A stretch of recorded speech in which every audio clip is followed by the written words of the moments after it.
We're talking Razer Phone, so I almost brought out these bad boys again.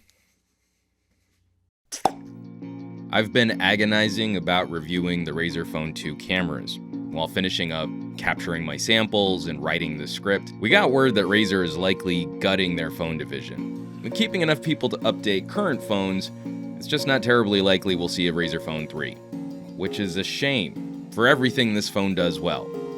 So there's no version of the script, and I've rewritten it 3 times now, that doesn't feel like a eulogy. Short story long, this is another fine camera system on a phone which specializes in other areas. It's good. I have no issues landing great shots. Like every other phone, the camera is an exercise in pros and cons. The vast preponderance of coverage for this device stopped about a week before people could actually buy one, because we have to pretend there are winners and losers. Instead of properly weighing the pros and cons of a platform, the Razer camera was held up as a deal breaker. If you were considering this phone because of differentiating features like a high refresh rate display, vapor chamber for extended performance, or a unique design without a hideous notch, but you were scared away because of someone bemoaning camera performance, then that would have been a shame. You know what, while I'm here, let's pick on Linus, because why not? Now, mind you, he's complaining about this camera throughout his entire sequence here, this piece of his review, but we only get 5 photos and no video samples as evidence of his analysis. That's a fine shot.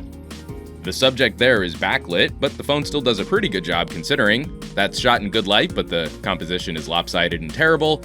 Oh, the exposure is fine, backlit, and a boring subject composed terribly. And of the 3 examples here, while the Razer is a touch warm, it's actually the best looking selfie of the bunch. Oh, and it's also aggressively rear side lit. What's with Linus and backlighting? Here's a quick pro tip for you.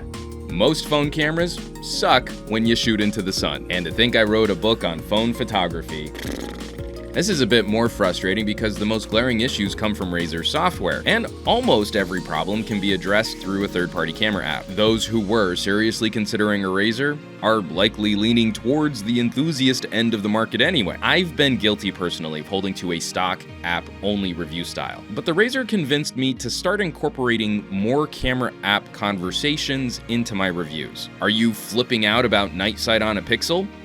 You can have that on a Razer, but no app is going to speed up a Pixel display or truly get rid of a terrible bathtub notch. But I digress. Actually, one more quick aside, that's another dead giveaway. If the majority of your review is comparing one gadget to a predetermined winner, then you really aren't reviewing a gadget. Do you want to talk about cameras?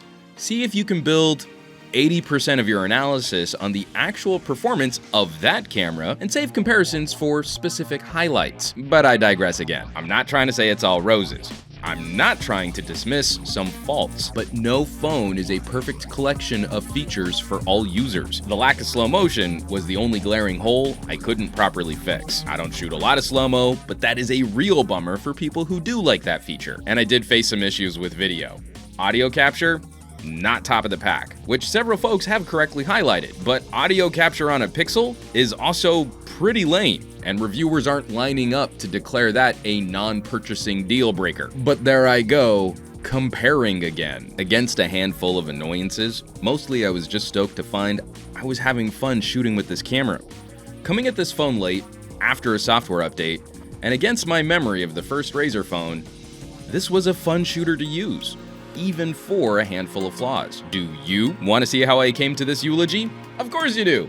Why else would you be here? I mean, it's always way better when a reviewer shows their work. Real quick, jumping into some hardware. This is well understood camera gear, and the Razer ticks all the boxes we should expect from a phone in this price tier. Sensor size, resolution, pixel size, aperture, field of view, image stabilization.